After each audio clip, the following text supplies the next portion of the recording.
Selamat datang kembali Investor Ajaib dalam Ajaib Cuan Talk Special Edition. Kali ini kami dalam rangka Bulan Literasi Kripto. Maka dari itu kami ada guest speaker istimewa dari representasi Otoritas Jasa Keuangan atau OJK. Mari kita sambut Bu Uli selaku Direktur Pengawas Aset Keuangan Digital dan Aset Kripto. Terima kasih Bu udah join kita. Ya, terima kasih. Bu Uli, mungkin kita mau tanya dulu nih Bu, apa sih itu aset keuangan digital? Kok kedengarannya sangat canggih gitu Bu, apa nih itu? Baik Pak, mungkin ini ya yang satu hal yang paling menarik saat ini memang aset keuangan digital, aset kripto itu menjadi booming pembicaraan yang sedang hits lah. Aset keuangan digital ini sebenarnya kan bentuk aset keuangan ya, aset keuangan investasi dalam keuangan, namun ini terdigitalisasi menggunakan teknologi. Teknologi yang dipakai adalah pemanfaatan yang namanya teknologi blockchain.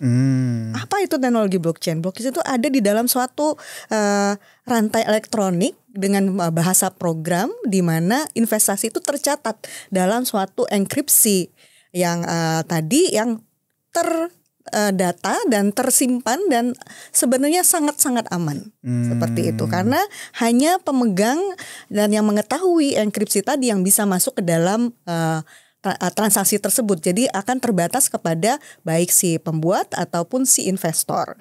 Dan tentunya yang sangat menarik adalah aset keuangan digital ini ada yang memiliki basis, ada yang tidak ada basis di belakangnya, termasuk yang kita sebut belakangan ini adalah seperti tokenisasi atau real world asset yang menjadi support atau back asset daripada aset digital tersebut. Nah, inilah yang kemudian menjadi menarik sehingga kita harapkan bahwa aset keuangan ini akan menjadikan suatu alat yang bisa menjadi inklusi dan tentunya dimanfaatkan bukan hanya dalam kegiatan yang sifatnya spekulasi tapi investasi maupun proyek-proyek yang akan memberikan manfaat untuk pembangunan ekonomi ke depan. Wow, jadi teknologi ini tuh ada manfaatnya Bu ya, bukan hanya spekulasi ya ternyata ya. Ada sih tentunya beberapa Bitcoin di awal itu salah satunya adalah yang muncul tanpa underlying ya kan. Tapi belakangan ini sudah semakin menarik. Kenapa? Tentunya akan dengan adanya underlying aset tadi memberikan suatu kepastian bahwa investasi pada produk tersebut akan mendatangkan suatu keuntungan yang tidak lebih volatile walaupun tadi ya tidak bisa dijamin yang namanya return daripada aset tersebut, tapi paling tidak kita mengetahui underlying tersebut akan memberikan suatu pemahaman tersendiri dalam kita kemudian membaca white paper dari penerbitan listing dari suatu koin tadi misalnya. Begitu Bu. Nah, saya mau tanya nih Bu, ini kan pertumbuhan aset kripto atau industri aset kripto di tanah air nih semakin membludak nih dalam beberapa tahun terakhir. Bahkan sampai kita mendengar Pak Wapres tahun lalu lagi pas debat mengatakan bahwa blockchain salah satu teknologi yang ingin dikembangkan di Indonesia nih. Sebetulnya perkembangan dari segi literasinya tuh seperti apa Bu? Karena kami tahu sendiri dari data OJK literasi keuangan kita di Indonesia semakin membaik tapi masih ada potensi yang kita bisa tingkatkan lebih besar lagi Bu. Kira-kira seperti apa sih literasi keuangannya sekarang? Oke.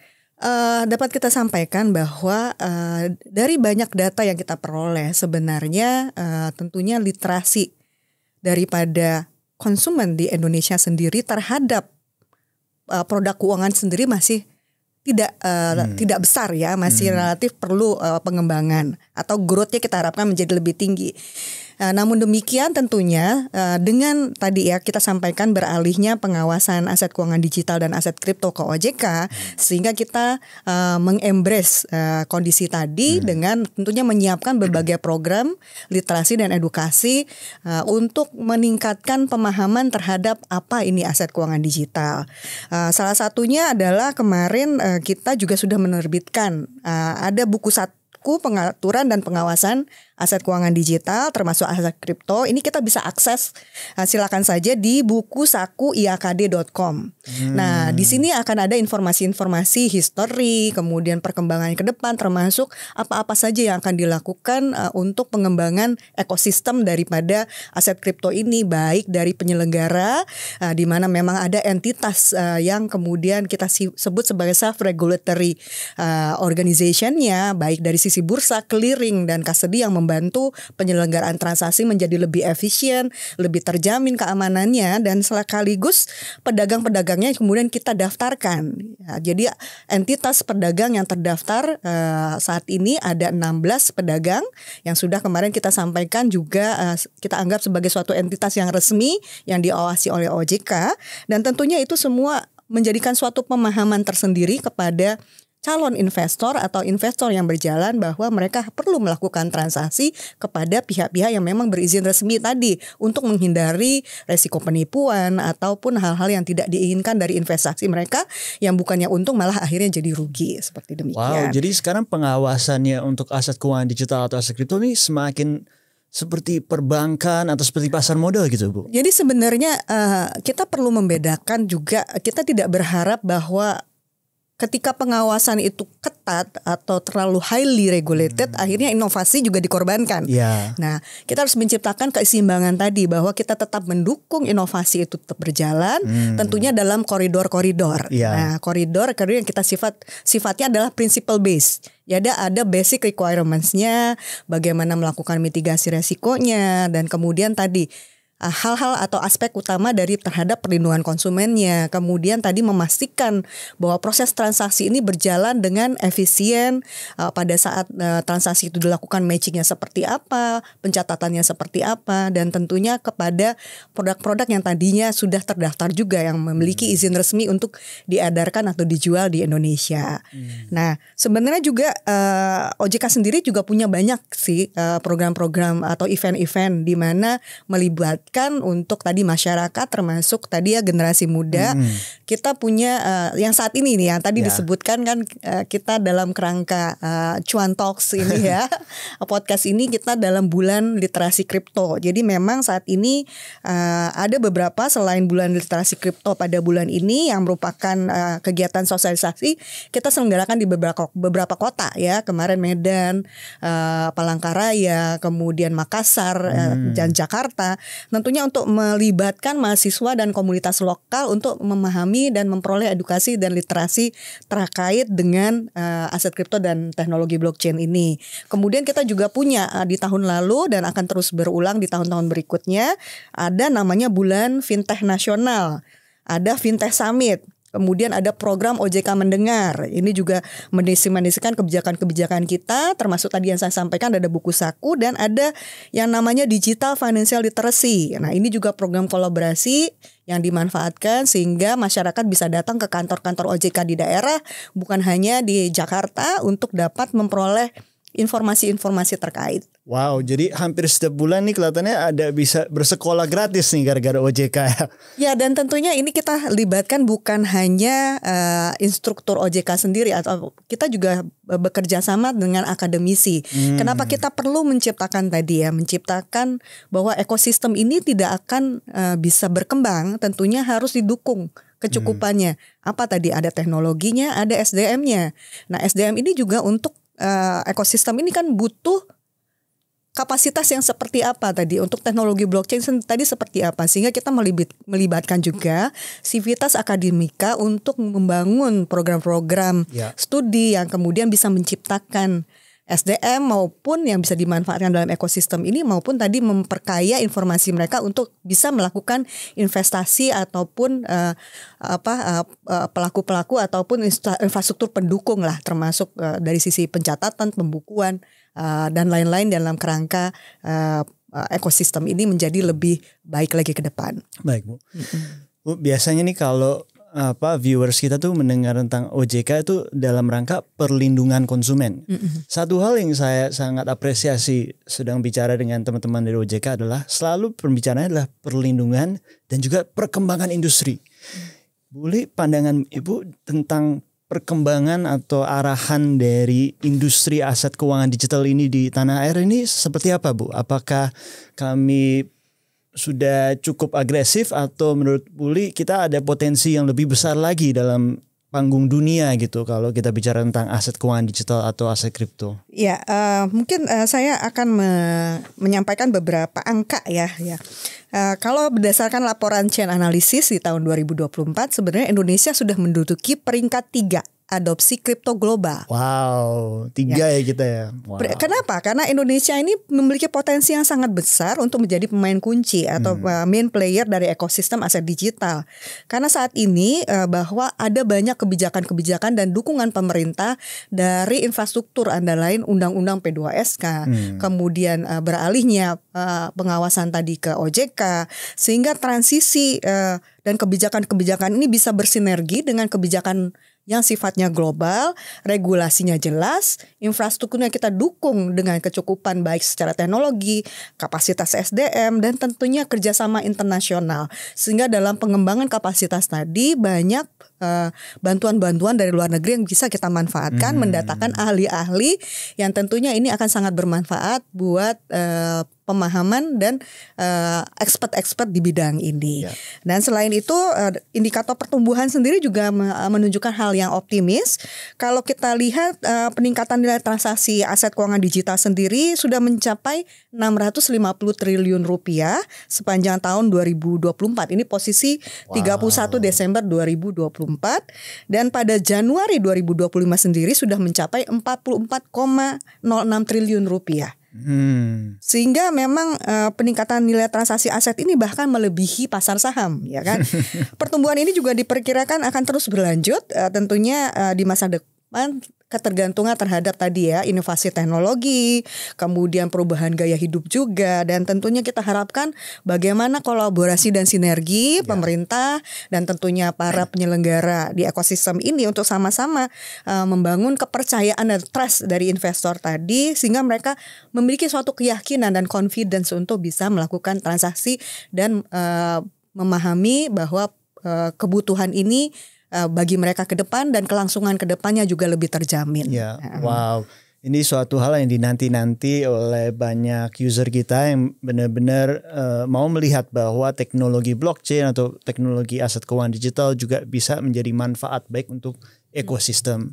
Yang saya lihat cukup unik, Bu, di Indonesia. Kami mempunyai kesempatan untuk menjadi yang terunggul dalam regulasi kripto karena di Indonesia kami bukannya masukin aset kripto ke dalam SEC, kalau di kalau di Thailand kan SEC, kalau di Hong Kong di bawah SFC, tapi di sini kita buat satu tempat baru gitu, di mana regulasi aset kripto mungkin ada banyak yang bisa dipelajari dari pasar modal dan dari perbankan, tapi yang tadi disampaikan oleh Buli juga adalah ini kita harus evolusi juga ya, karena industrinya juga bercepat perkembangannya. Buli, kita mau minta sedikit bocoran nih. Kalau Buli kan kalau duduk di OJK pasti mendengar dong itu banyak perusahaan-perusahaan yang mau buat project-project apa atau perkembangan apa. Kira-kira bisa sharing ke kita nggak? Apa sih project-project yang menarik gitu atau use case yang menarik yang belakangan ini ada anak muda atau perusahaan yang ingin kembangkan gitu, Bu, kira-kira? Ya, di OJK sendiri saat ini kan kita punya ada yang namanya OJK Sandbox. Nah, jadi dalam OJK Sandbox ini kita memberikan kesempatan tadi kepada siapapun yang memiliki inovasi tadi, tentunya yang akan masuk ke dalam pasar keuangan atau aset keuangan tadi untuk diundang dan kemudian kita arahkan pengembangannya. Nah, kenapa? Karena saat ini sendiri kita juga punya yang namanya ITSK ya, Inovasi Teknologi Sektor Keuangan. Saat ini memang baru 2 ya. Ada pemeringkat kredit alternatif dan agregator. Agregator tadi udah ada yang di bidang pembiayaan, di bidang perbankan, itu menarik karena bisa dengan menggunakan itu bisa memperoleh manfaat. Saya dengan kebutuhan ini saya bisa kemana. Dan hal-hal tadi juga menarik. Sekarang juga ada perkembangan baru yang sudah masuk di dalam sandbox kita. Tadi ya terkait aset keuangan digital yang sifatnya tokenisasi ya. Tokenisasi tadi misalnya kaitannya dengan project properti, kemudian tokenisasi terhadap emas maupun surat berharga. Apa itu maksudnya Bu tokenisasi? Kalau tokenisasi surat berharga itu apa nih tuh artinya? Misalnya gini, surat berharga misalnya contohnya surat berharga pemerintah itu kan harus dibeli dengan satu lot nilainya mungkin satu lembar harus 1 miliar misalnya seperti itu. Kan tidak mungkin kita beli kalau investor yang investor yang kecil-kecil tadi dengan ditokenisasi mereka bisa membeli bersama.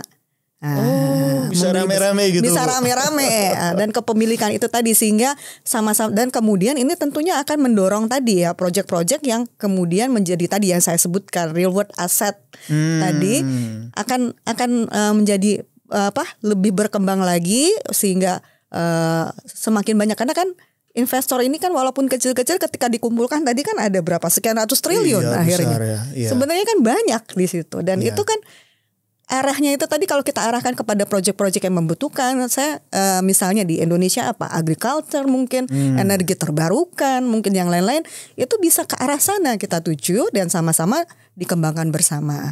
Jadi seperti itu. Jadi pemanfaatan tadi tentunya bahwa kerjasama atau produk-produk derivatif dan saat ini pun kan derivatif keuangan juga sudah ke OJK juga ya.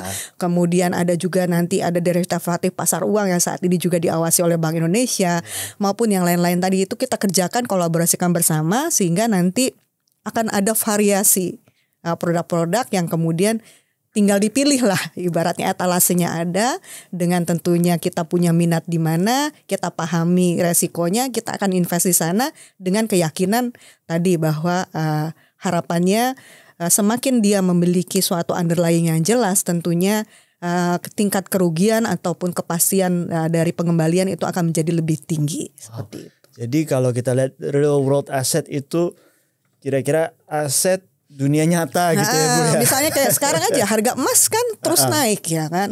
Beli 1 gram emas aja udah berapa sekarang mungkin berapa? 1,5 juta atau berapa kan? Teman-teman pasti tahu lah. Harga emas kan udah sekian gitu kan. Jadi untuk anak-anak kalau saya cuma punya uang 50.000, 100.000, 200.000 nggak mampu saya beli. Ya misalnya seperti itu. Jadi tadi dengan tokenisasi tadi mereka akan memiliki investasi yang sebenarnya basisnya seperti harga emas. Harga emas naik, investasi mereka juga naik seperti berarti itu. Udah ada yang minat melakukan proyek itu, menjalankan proyek itu di tanah air kita Bu? Ada. Ini lokal Bu yang buat? Sepertinya begitu ya, lokal. Tapi ini masih dalam tahapan yang kita akan lihat lagi. Artinya siapa yang kemudian bisa melakukan, tentunya tadi ya ekosistemnya akan kita perbaiki, mitigasi resikonya seperti apa sehingga nanti dan bagaimana kemudian menyimpan karena saat ini kita sudah ada bullion bank juga. Jadi ada bank emas. Salah satunya Pegadaian itu punya fungsi seperti demikian sehingga emasnya disimpan di tempat yang aman ya untuk dijadikan basis terhadap produknya tadi ya. Oh jadi anak muda kita di Indonesia itu juga mampu ya Bu. Dia ada dia dapat melakukan inovasi seperti ini ya. Iya. Karena kebanyakan Bu kita lihat kalau ada teknologi yang datang tuh kebanyakan Indonesia menjadi pasar Bu. Kita bahkan sebetulnya kita ada opportunity untuk bisa berinovasi dan suatu hari bisa mengglobal juga gitu produk kita harapannya. Menarik kemarin juga salah satu lagi kalau tidak salah ada kaitannya dengan kreatif industri. Tadi ya membiayai film-film, mungkin film animasi, proyek-proyek tadi yang butuh dana besar. Nah itu dimanfaatkan dengan kemudian mentokenisasi orang tadi untuk pembiayaan proyek itu dan itu sudah mulai juga kita kembangkan. Iya. Jadi ternyata teknologi blockchain ini mungkin use case-nya bukan hanya untuk spekulasi atau berinvestasi atau lain-lain, tapi ini mungkin ada banyak industri yang akan ekonomi berubah. Kreatif dan ekonomi lain, ekonomi digital yang akan dibangun di situ. Iya.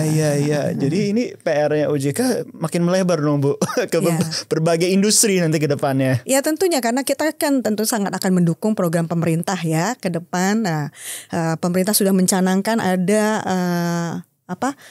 sektor-sektor ekonomi yang akan kita dukung dan kemudian bagaimana investasi pembiayaan ke sana bisa sama-sama kita dukung dan investasi itu jelas tadi. Jadi, seperti kayak perumahan gitu ya Bu. Kita sekarang kan anak muda Indonesia ada banyak masalah karena harga perumahan udah mahal gitu ya. Mungkin dengan tokenisasi atau reward asset bisa lebih affordable gitu ya mungkin. Dalam pembangunannya artinya proyek-proyek tadi bisa didanai dengan tokenisasi tadi kemudian akhirnya bisa dijual dengan harga yang tentunya affordable lah dengan pasar-pasar tertentu tadi. Ya, itu bisa dimanfaatkan seperti itu. Wow, kita juga dari industri Bu mendengar jadi cukup bangga juga karena Indonesia akhirnya bisa menjadi wadah inovasi untuk teknologi yang masuk ke pasar kami Bu. Bu Li mau tanya juga dong Bu, harapan dari Bu Li nih ke 5 tahun ke depan nih, industri aset keuangan digital tuh di Indonesia seperti apa Bu harapannya? Tentunya kita sangat berharap bahwa aset keuangan digital ini menjadi suatu backbone dalam perekonomian ke depan. Bahwa inovasi keuangan ini akan menciptakan peran-peran strategis bukan hanya sekedar investasi tadi ya. Ada inklusi keuangan di sana, ada mendorong sektor-sektor tertentu, menciptakan lapangan kerja baru. Tadi kan berarti kan ada ahli-ahlinya juga yang diperlukan di dalam ekosistem tadi. Jadi ada penciptaan lapangan kerja baru, kesempatan buat generasi-generasi berikut untuk kemudian semakin mengembangkan ekosistem dan pasar ini nanti ke depan. Jadi pemerintah kita sangat serius ya Bu mendorong teknologi ini dengan perlindungan yang baik tapi juga dengan perkembangan yang inspirasi gitu ke depannya Bu. Ya karena kita yakini bahwa sudah pasti ya aset keuangan digital ini kan volatilitasnya juga sangat tinggi. Kemudian ada banyak tantangan juga di dalamnya terkait tadi karena teknologi, ada kaitan keamanan sibernya juga. Orangnya kurang literasi, mereka nggak paham terus mereka mengalami penipuan. Akhirnya ada perlindungan konsumen yang kita perhatikan dan kita harapkan ini semua tuh perlu didorong bersama-sama ya. Jadi peran penting dari berbagai pihak, baik dari sisi aspek kami regulatornya maupun tadi yang pedagang maupun tadi SRO maupun investor, itu kalau sama-sama berkolaborasi kemudian dengan tentunya penggunaan teknologi saat ini, internet, smartphone yang makin canggih, itu semua akan semuanya mempermudah, hanya dengan jari bisa melakukan investasi kemana saja, di mana saja, dan menjadi bagian dari agen pembangunan ke depan sebenarnya seperti itu. Mantap Bu visi ke depannya. Bu Li, mungkin pertanyaan terakhir dari kami Bu. Mungkin ada advice apa Bu untuk anak muda Indonesia yang sedang mendengar kami yang baru mulai berpikir tentang mau coba deh berinvestasi dalam aset keuangan digital atau aset kripto, apa yang perlu mereka ketahui sebelum mulai perjalanan itu Bu? Oke. Yang paling penting adalah harus paham bahwa aset keuangan digital dan aset kripto ini adalah bentuk yang perlu dipahami resikonya. Ada resiko yang tinggi, high risk, high return. Mengharapkan keuntungan yang tinggi sudah pasti resikonya juga akan semakin tinggi. Tapi bagaimana kemudian menjaga bahwa resiko ini dapat kita minimalkan, tentunya dengan pemahaman tadi dan tentunya paham tadi akan kemana melakukan transaksi. Sudah pasti berinvestasi pada platform yang terdaftar resmi di OJK. Nah itu bisa kita dapatkan informasi di website OJK dan silakan saja nanti pada pedagang-pedagang terdaftar mereka akan punya tuh logonya bahwa mereka diawasi OJK. Kemudian tentunya yang kedua adalah melakukan kegiatan aset kripto ini tidak dari hutang, tidak dari pinjol misalnya ya, apalagi pinjolnya yang ilegal. Jadi memang ada dana tabungan atau dana yang kita manfaatkan bukan ini adalah untuk dana masa depan saya atau dana urgent kemudian dimanfaatkan sehingga ketika masuk ke dalam ini kan tidak serta-merta bisa dengan mudah untuk ditarik kembali karena sistem atau ekosistem tadi memerlukan tahapan-tahapan untuk melakukan pencairan atau withdraw. Nah itu juga harus dipahami. Dan terakhir membeli koinnya sendiri. Itu koin sendiri adalah koin yang terdaftar, koin yang legal, koin yang masuk ke dalam daftar aset kripto. Nah ini juga perlu dipahami, ada daftarnya juga. Jangan sampai beli ternyata itu tidak terdaftar. Karena apa? Karena aset kripto yang terdaftar tadi ada memiliki kriteria bahwa memang dia liquid, memang dia terjamin, memang dia tadi tentunya tidak akan kerugiannya itu akan lebih terminimalisir dengan pemahaman tadi. Terus yang kedua, tetap saja melakukan diversifikasi dari portfolionya juga. Itu juga menjadi penting. Kemudian prioritaskan keamanan tadi, menyimpannya di mana? Kita punya tadi ya hot walletnya seperti apa, kalau punya hot wallet dongganya simpen di mana, itu juga harus jaga-jaga, jangan sampai dompet pribadi atau fitur keamanannya itu mudah mudah diinfiltrasi oleh pihak-pihak yang kemudian atau juga lupa password atau hilang atau hilang gitu kan. Sehingga dan terakhir adalah jangan pernah tergiur keuntungan instan. Ini fix loh income-nya begini-begini, karena itu tentunya ini adalah fokus yang kita perhatikan, strategi investasinya seperti apa, jangka panjang, rajin melihat berita, perkembangannya kan informasinya juga cukup lengkap tentunya. Dari platform masing-masing penyelenggara atau perdagangan tadi harus memberikan informasi dan edukasi juga kepada investornya, mudah juga memperoleh harga yang dari mereka tadi, dan tentunya bagaimana mereka melakukan jual beli juga harus bisa dilakukan dengan fluent. Nah, itu juga menjadi tanggung jawab dari penyelenggara atau pedagang. Wow, mantap. Jadi Bu Li, terima kasih udah join kita hari ini dalam rangka Bulan Literasi Kripto. Kami sangat berharap dapat bekerja sama seluruh ekosistem dan juga teman-teman juga yang berinvestasi dalam aset kripto. Kita harus sama-sama menjaga industri agar terus bisa berkembang dengan baik gitu. Teman-teman, terima kasih udah join kita dalam Ajaib Cuan Talk Special Edition kali ini. Sampai jumpa dalam acara berikutnya. Terima kasih.